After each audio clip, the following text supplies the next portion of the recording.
He radioed headquarters and was told to put the wolf down. Is this the police With job? a well-aimed shot, the threat was eliminated.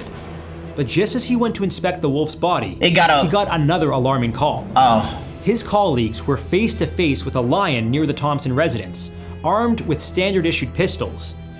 Not exactly the kind of firepower needed to deal with a full-grown lion. Pistols not gonna drop a lion?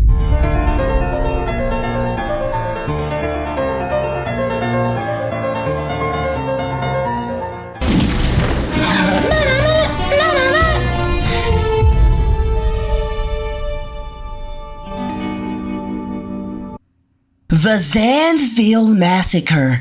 Animal owner nearly kills a community. What? Why do you even own something that can kill me? Who allowed this? Oh! Complete chaos out there. We've got officers going in, heavily armed now, as all snowballed into hell. Officers? Where's animal control? Oh. This is awkward. That's me right there. If I'm here, that means I forgot to introduce myself. I'm Vince, the YouTuber. The body was, and it was quite apparent that whoever it was deceased. There was a white tiger chewing on him. Sheriff's office? Yeah, I think I just seen one. You shouldn't be allowed to have none of this stuff. In the fall of 2011, the sleepy small town of Zanesville, Ohio, experienced a nightmare. All because of one man, Terry Thompson. As the owner of more than 50 exotic animals, he earned quite a reputation in town, especially when he decided to set them free. I had made contact with the sheriff, and it appeared that everything had been turned loose. And I mean, there was bears, there was tigers, there was lions running everywhere. Why did Terry unleash his animals on the town? Was it an act of spite? Which one of his exotic animals was never found by the police? And how many people were eaten alive? Hi, Marvin.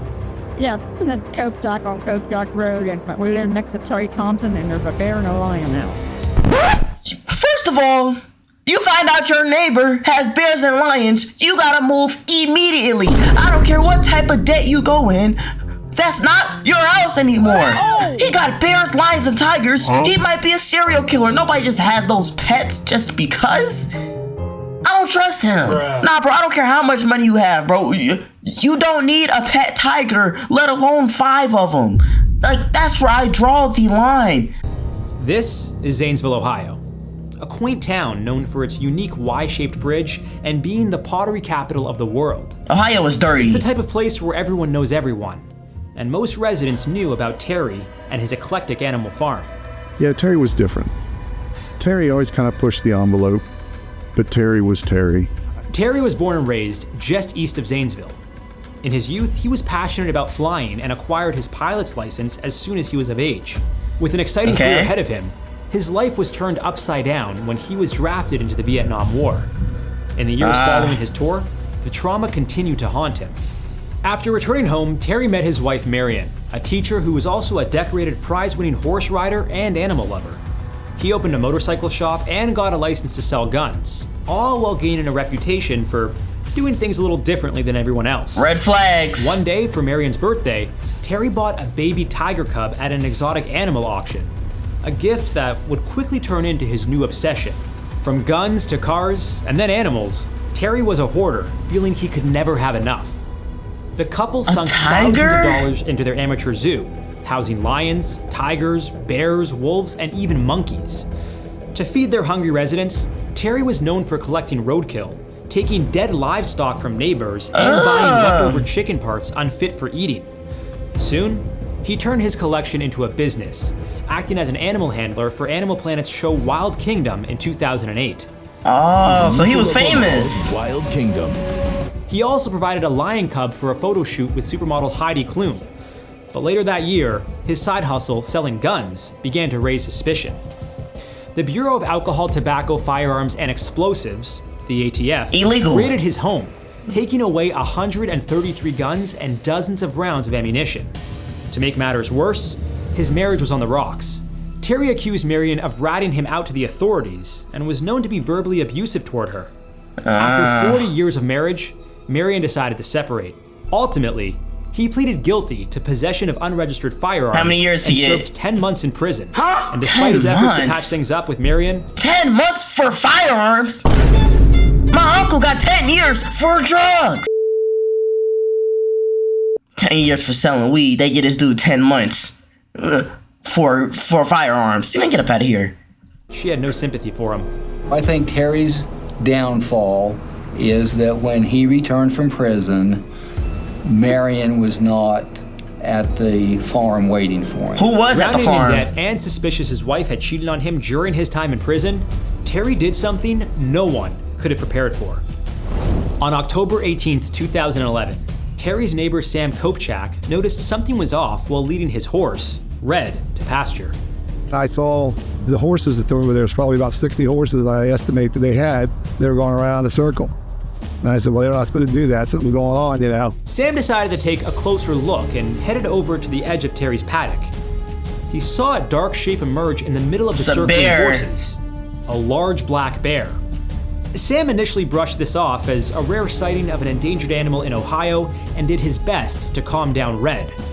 But what he saw next shook him to the core. A tiger. I just felt like something was looking at me, and I kind of turned to the left, and big male African lion, he came down. This is about the spot he was setting. He just sat down right there. Sam knew it wasn't Crazy. wise to run from a lion, so he slowly but briskly walked away.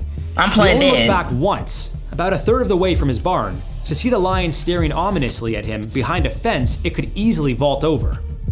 Sam first thought he needed to warn his elderly mother. She lived with him and was home all alone, an easy target for a hungry predator. He brought Red into the barn, locked the doors, and phoned his mom in a frenzy. Alarmed by the news, she quickly called the Thompson residence, but all she got was the answering machine. That's when she knew she had to call 911.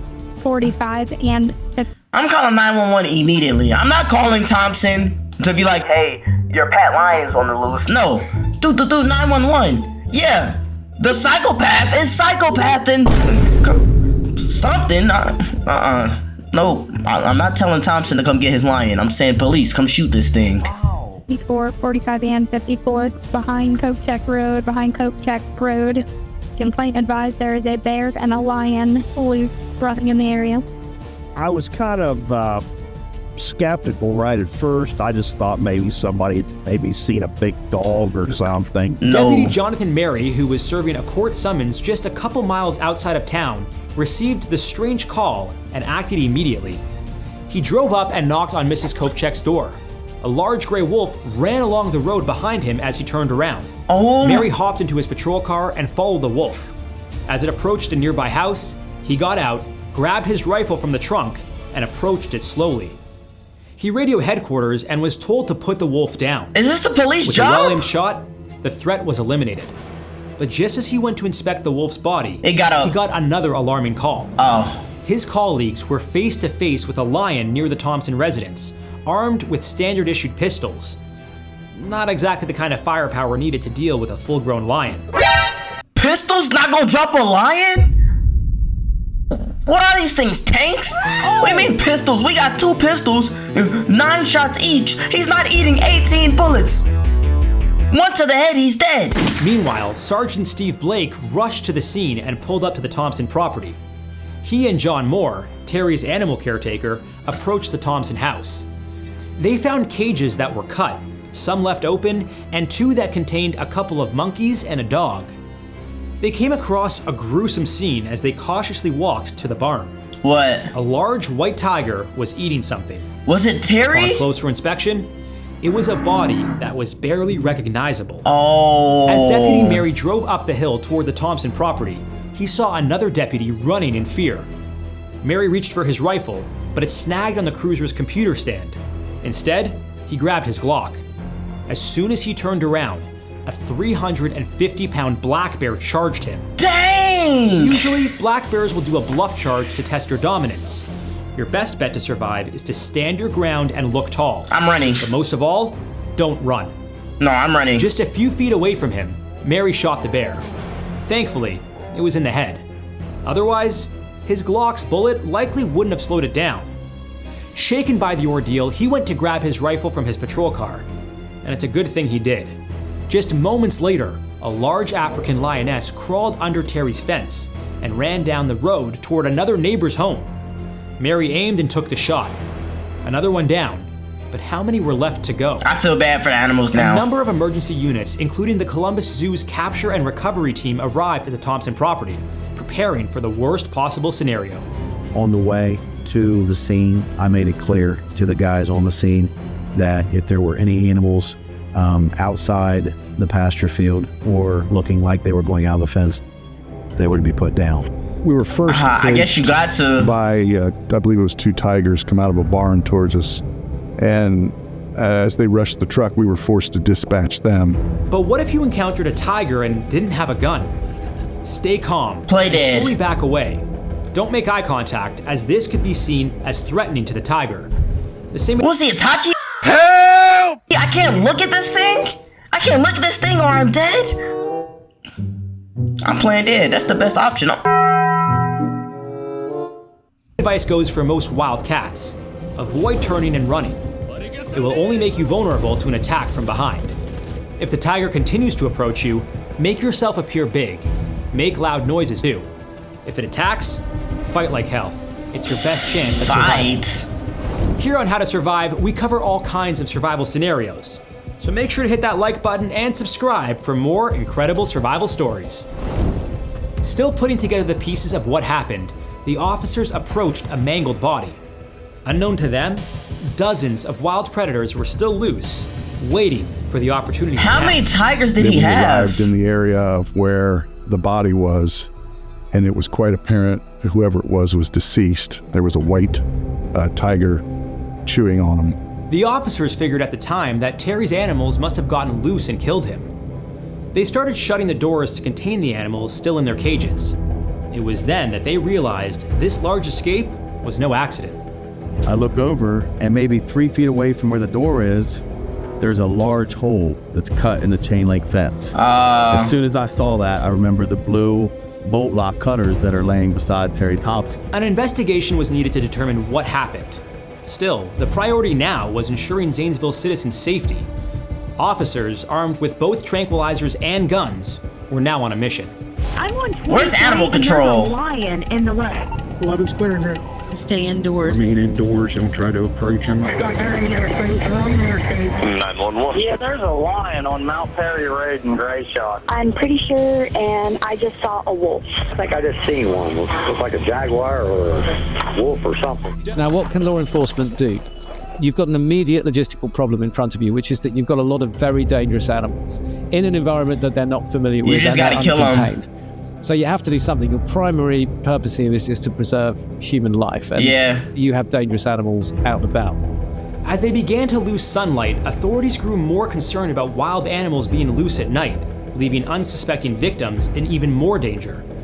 After weighing over what to do next, the city's sheriff made the call, which they felt was necessary to protect everyone. There was no other option except to dispatch the animals. We started engaging the animals at different distances. The majority of the animals on Thompson's property were shot, but one cougar escaped and died after being hit by a car. With animal corpses littered everywhere, officers started to sort out the bodies by species to get a count. In total, 49 exotic animals were killed.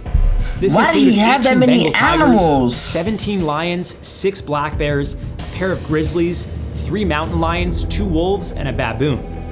6 other animals were captured alive. 3 leopards, a grizzly bear, and 2 monkeys. But to this day, 1 has gone unaccounted for. A The wolf? macaque was never located. Although there was fear it could have been carrying a disease like That monkey hepatitis did. B, authorities determined it was likely eaten by one of the other escapees. Yeah. While the chaos was over, the investigation was only just beginning. See all of these animals piled up after they were killed. Yeah, that's sad. Because they were running free, running loose, in a dangerous situation. This is wrong. This is way wrong. Once it was safe to do so, a forensics team inspected the crime scene, starting with Terry's body. So that was Terry. It was then officially determined that on October 18th, 2011, Terry Thompson opened all of his animal cages, allowing them to run wild and wreak havoc on the citizens of Zanesville. But what was even more shocking was how he died. There was a head wound, a head gunshot wound. He shot himself? His hands were filled with gunpowder residue. Leads us to believe that this is a suicide. There were also reports raw chicken was scattered around Terry's body, with some believing he wanted to be eaten to feast on his remains. An autopsy revealed that Terry was suffering from a severe cardiovascular disease. It's unclear how much time he had or if he knew about his condition. A few weeks out of prison, his finances in tatters, and his relationship with Marianne over, Terry snapped. Others believed his hoarding got the best of him, making him feel helpless on top of everything else. See, that's why you need permits and all type of licenses to have lions and tigers. Who did the investigation on him? As soon as he went to jail, they should have said, oh, all right, lion's gone, tiger's gone, monkeys, you back to Africa. What? It should have been something like that. Why did we let him go to jail for 10 months and come back out and say, back to my farm? Bruh. No. Couldn't stop acquiring more. I think they just worked himself into a hole.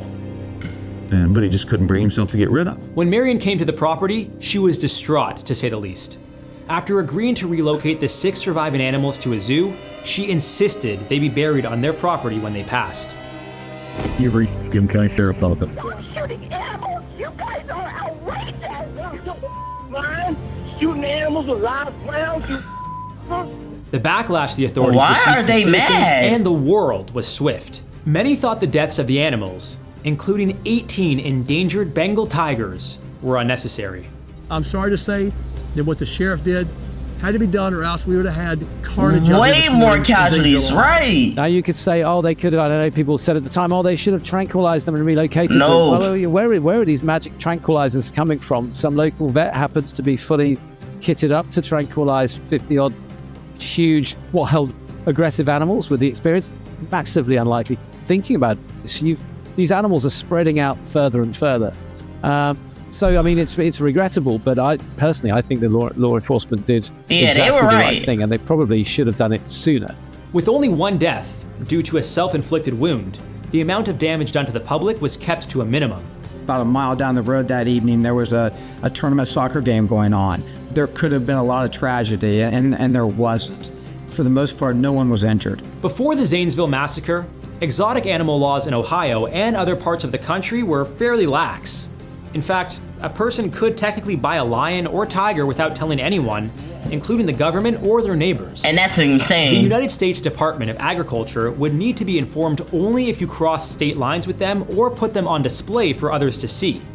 But following this incident, the idea of exotic animal ownership took the international spotlight, and lawmakers scrambled to tighten restrictions.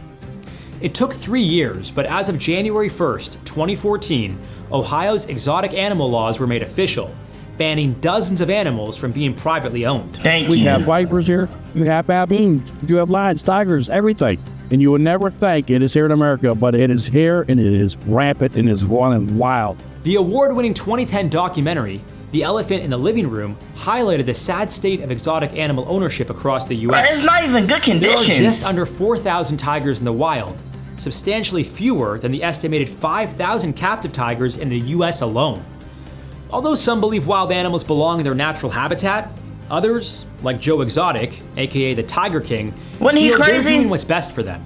The only safe place for an animal in the United States is in a cage, in a zoo, or somebody's yard that can properly care for them. Joe's currently serving 22 years in prison for killing tigers and hiring hitmen. Right! He's since changed his tune on animal captivity, saying no animals belong in a cage. Maybe living behind bars, like his tigers before him, is responsible for his shifting perspective. That's deep. Unfortunately, most exotic animal owners don't have the funds or proper infrastructure to care for these animals, even if they mean well. As with Zanesville, they pose a risk to the owners and the general public.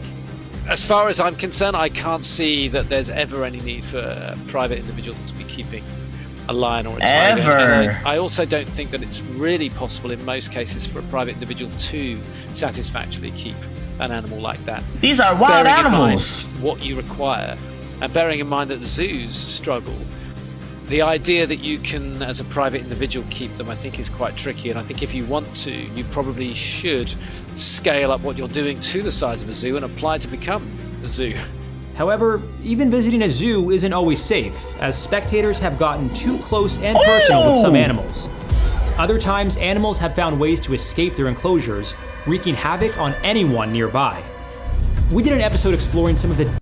I think that's it, bruh. I don't know. This whole thing was dumb. They shouldn't have let him have no tigers. They shouldn't have let him have no zoo. He should have been locked up for more than 10 months. He was selling guns.